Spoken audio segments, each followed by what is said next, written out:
Welcome back to the channel, everyone. Welcome back to Mr. M on Motors, and today we are going to be reviewing this 2005 Mini Cooper Park Lane.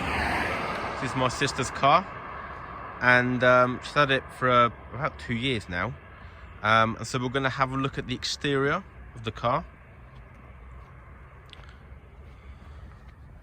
So I'm a bit close, it's very muddy where I'm filming it today, on the side. And this is the rear. So we're going to have a look at the exterior of the car. We are then going to have also a look at the interior of the car. And then we're going to have a driving experience, driving part, to see what the Mini Cooper Park Lane is like.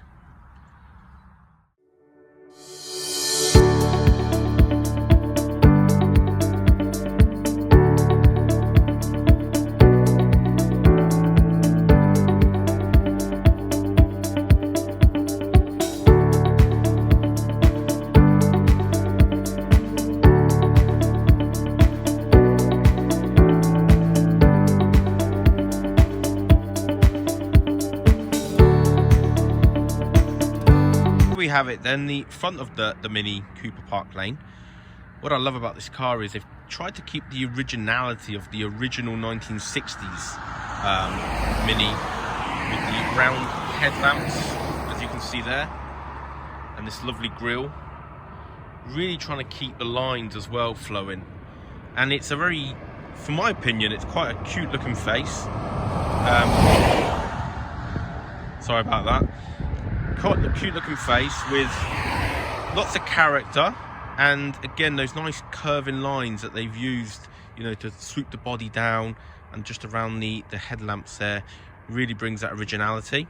So the Park Lane features on this model, on this Mini Cooper, is basically the two silver decals coming down. Definitely distinguish the car because of that, and I think it looks absolutely amazing with that decal. So comment down below, what do you guys think about the front of the Mini Cooper Park Lane? The side view of the Mini Cooper Park Lane, and you know, it's a short car, and they've kept the lines in terms of, you know, the boxy shape, quite similar to the original 1960s. They haven't messed about too much with the you know, the overall chassis in terms of design, and the design language is very, very fluid. There's not much, there's all the lines here, just straight, nice curving, straight lines. Not too much, you know, not too much going on in terms of, you know, all the jagged edges that you might see in some other vehicles. You get with the Park Lane the 16-inch alloy wheels, which are those ones there. Okay, and we're going to see on the ride, the drive side of it, how the ride turns out with those. Another feature of the Park Lane as well is the decal there. Actually saying Park Lane, so you can't really miss it. And you've got, according to our research, that's the white indicator rather than it being orange. It's lovely contrasting silver mirrors, chrome mirror caps. Same with the handle. And then we've got the more badging to identify the car, Park Lane. And then there's something that they've also added to distinguish the Park Lane, is this silver roof, silver coloured roof. And you get a sunroof in that as well, which really does help in the summer, sends so much light inside. And this roof colour, the silver colour in the bodywork, on, you know, the contrast between green and the silver, is then also emphasised with those two decal lines going down.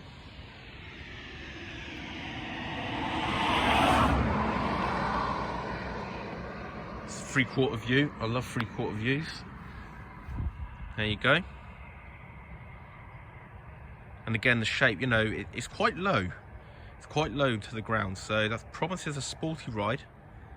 and obviously the big wheels there for the size of the car. It's a lovely design. Originality is tried to be kept as much as possible, and they've done a really good job as well with the rear, in my opinion, as well. And again, you can see those you know, pillars in the rear pillars there, quite straight up, so there's not much too much curving going on, or too much shall we say sports design in there to keep that shape, to keep the originality. But I think it's, again, a very nice design here with the again, trim pieces. You've got your chrome trim pieces, nice original looking headlamps, rear lights. And then one thing also to mention is also you do get a little spoiler here, which is part of the package. The park lane gets an additional added on to give it that edge, give it that little sporty edge. So what do you think of the side and the rear? Comment down below if you like it, if you don't like it. I'm gonna have a look at the interior part of the car. I'm gonna open the passenger door because the actual driver's door is actually near the road, so I do apologise for that. And this is what you're greeted with. Not much going on with the door card itself, other than got some nice soft touch plastics, which, you know, give us a bit of quality with it. And this leather armrest, which comes as the comes with a package with the park lane.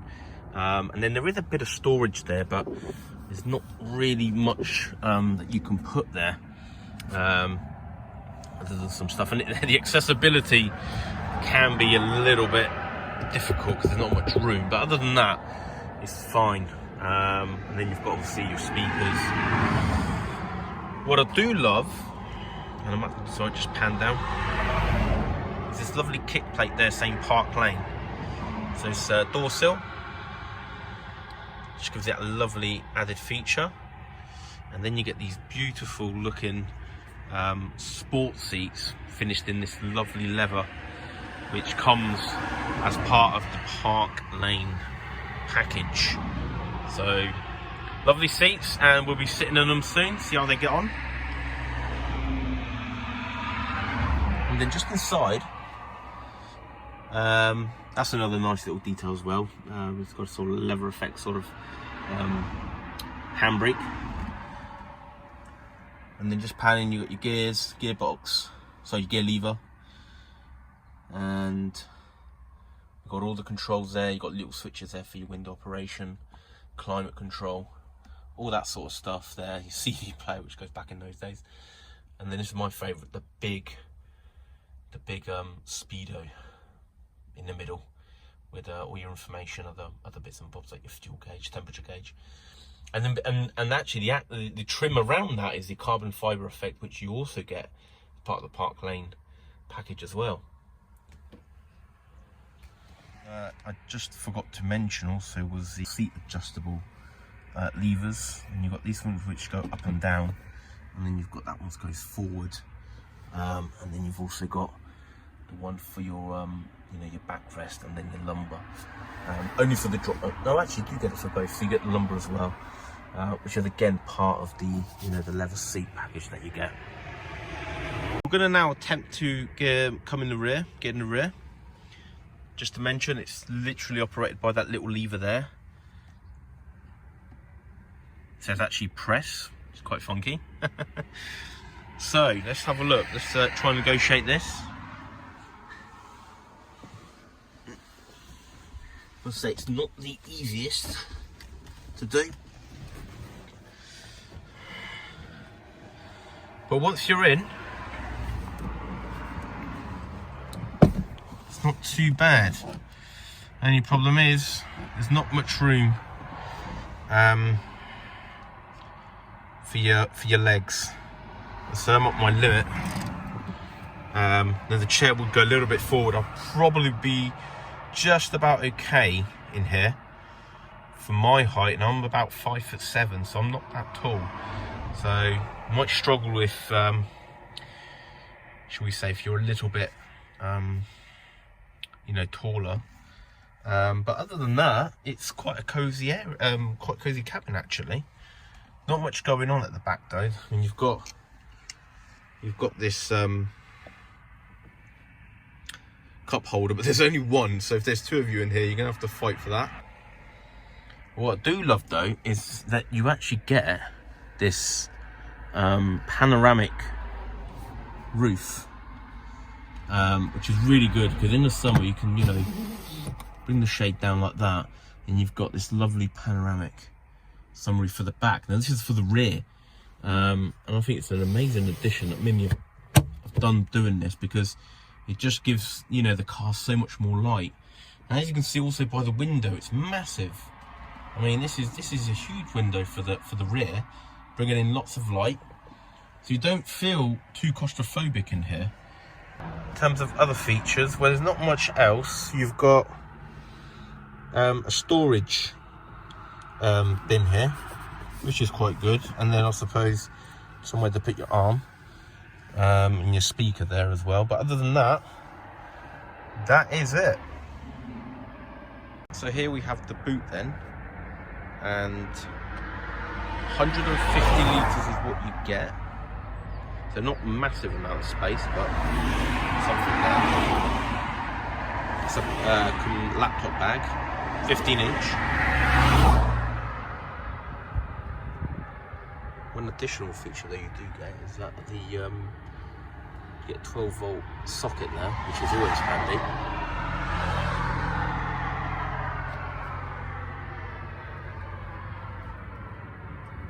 And the load lip is actually not too high. It's actually lower than you think. Very low actually. So you can actually lift stuff in here very easily. So 150 litres, not the biggest. But then as you can see, I've folded the seat down there. And here you would be able to fit a lot more you know, luggage, or you know, if you needed to fit something longer, it's doable. Just give me an inside look as well. Here we are then, we're in the driver's seat of the Mini Cooper Park Lane, created by that lovely logo.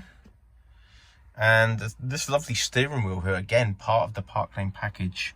It's a sports steering wheel with the contrasting two-tone leather, so you get the black and then obviously you get the grey matching sort of like the roof. So nicely done. And there you've got the just a horn really. That's all the buttons you get in this 2005 model, unfortunately. Other features, well, it's just standard really. You've got your, you know, your stalk here, which controls your wipers, the speed, all that sort of stuff. And then coming over to this side, if I can get round, you've got your indicator, your lights, you know, your flashing, your flasher, all that sort of stuff. Very simple, you know, for this sort of era, not too much complication, which is great. And over here, you've got your rev meter, your rev counter, which I think is brilliant, because you know it's like those sports cars. You have the rev meter right in front of you. You know, it's changing. You can be a bit of a lunatic with that. So that's nicely done. And there is a trip computer that you can, if I just turn on the car, or turn on the ignition. There you go. So in the middle there, you can toggle through all your settings like you would normally do. But that's about it really. You know, other than that, guys, this is again the central display. Again, love these vents. Looking really good. And then that button there, believe it or not, is not actually cruise control, which you might find on some cars, but that's actually to adjust the brightness of the screen of your speedo. So in the night you can actually lower it up and down depending on how bright you want it. And then here we've got again our central controls. And then at the bottom there is a storage space. I don't know if you can see that, sorry. There you go. There is a storage space, which is quite convenient actually. That's probably the best storage that you can put your phone or something small. The only problem is if you put a cup holder, then obviously you can't really access it. The other thing also, if you put a cup holder, you might also find trouble accessing these switches, which, you know, for your windows and all that sort of stuff. Other than that, you've then got your controls for your sunroof. This is your sunroof. Again, you can, in the summertime, that can go back. Look at that lovely sky. It's winter now, so it's very cold, but you know, imagine this in summer and you can open your sunroof. Beautiful, absolutely beautiful. Another addition that I think was well worth it. And not only that, but then you feel the all-round visibility is really, really good. Massive, massive windows. So just sitting in this cockpit, you know, really is airy, you know, but the drive promises to be very sporty. So welcome to the driving part of the Mini Cooper Park Lane. We're just going to take this car now through residential roads, see how it copes in the city settings or suburban settings.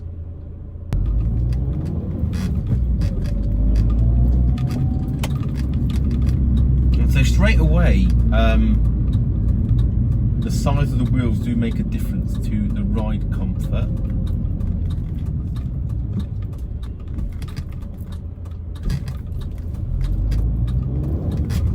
Let's go.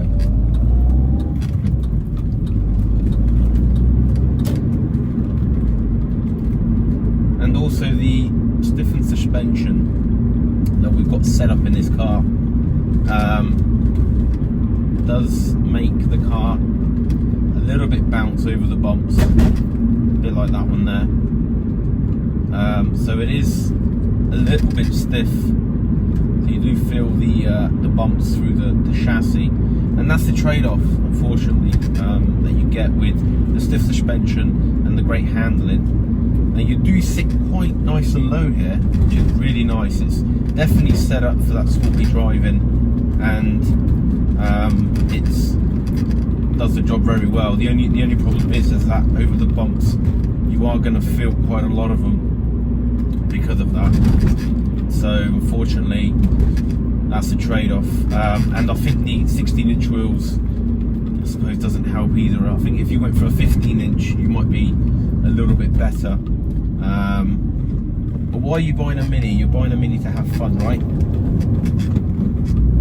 And the steering is absolutely a delight to use. The steering is really direct, responsive. It's like go-kart sort of feel, really, this car. Really is. And this gearbox as well, you know, the gears go in nicely and then you get going. Picks up very well. This is the 1.6 litre petrol, 4-cylinder, and got 150 newton meters of torque, or 110 pound-feet of torque, and 0 to 60 in around sort of 9 seconds, 9.3 seconds. You know, it varies. I mean, there's some saying 8.8, 9.3, 9.2. Anyway, let's say 9 for an average, with a top speed of 125 miles an hour. So good. Sit down. The car doesn't really pick up really well, and because it's quite light as well, it's not a big car. You know, it's just so easy to drive, and you can drive it normally, like just what I'm doing at the moment, for example. Brakes as well, yeah. Some decent brakes as well, some good stopping power. And this has got, you know, the ABS on there as well. You get the climate control. So it's got some, you know, modern features as well for this car, this sort of age.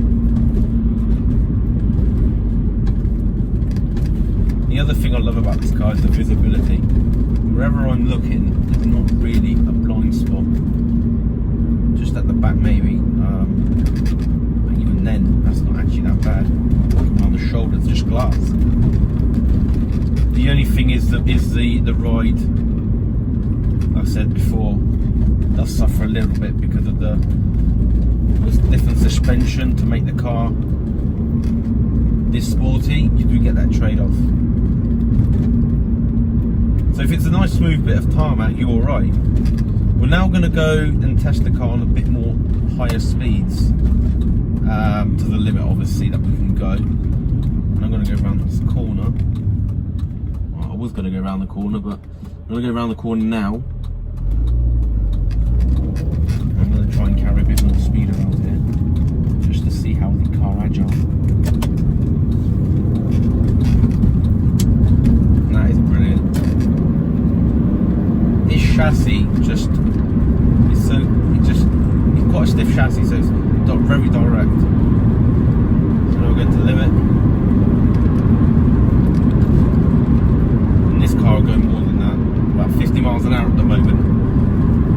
So 50 miles an hour is very good. There is a little bit of tyre roar, you do hear that, and a bit of wind noise, but you know, other than that, on this 50 mile an hour side of it, it's actually not too bad.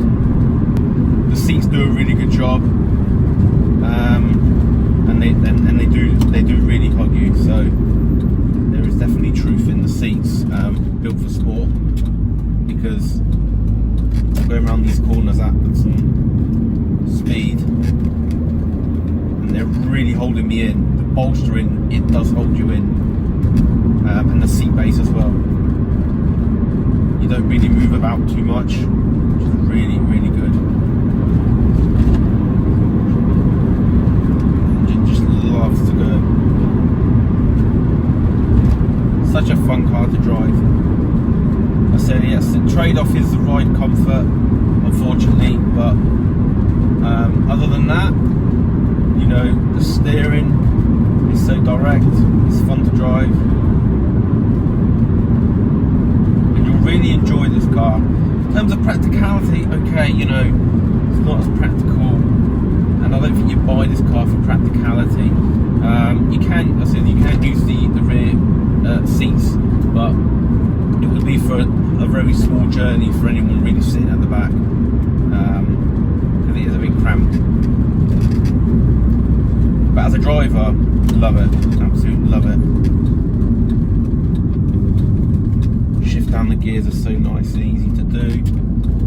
Again, you go around these corners as if you're like, you know, you've got a race car here.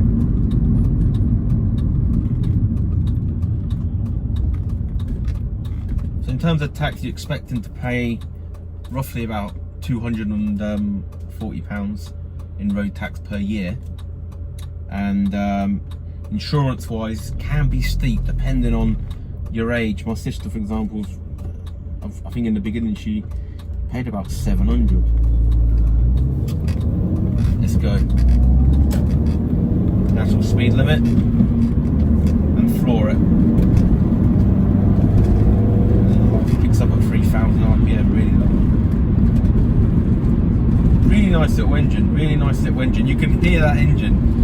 You know, now with all the modern cars, they've got the sound insulation got so good, you can't really hear the engines anymore. But in this car here, you can hear the engine. You know, you can hear it when you're revving it, and it goes. Let's say at this sort of speed, it's not too bad, not too bad at all. The higher the speeds, you know, the more comfort you get from the suspension. Unfortunately, the UK roads don't help. They're all knackered, so that's the trade-off, unfortunately. But that shouldn't stop you from, you know, enjoying this car from the fun aspect. And so these cars on Auto Trader, they go for around, should we say, low end £2,000 to top end £4,000. There's not actually many of the park lanes actually on Auto Trader, to be honest. And so what I'm going to do is I'm going to drop all the information about this car in the description box. So please have a look there. Thank you very much for watching this review. I hope it's helped you in many ways, from, you know, a general aspect of the car, and then also this driving part as well. Any questions, comment down below. My sister's car, so you know, if there's any questions you want to know about this car, we can help you out with it, because we actually own it rather than just having it for one day. And if you haven't subscribed, please consider doing so. Consider subscribing and pressing the notification button, and that way you'll be notified when I upload a new video. So with that said, have a lovely new year, and I'll see you with hopefully some more reviews like this.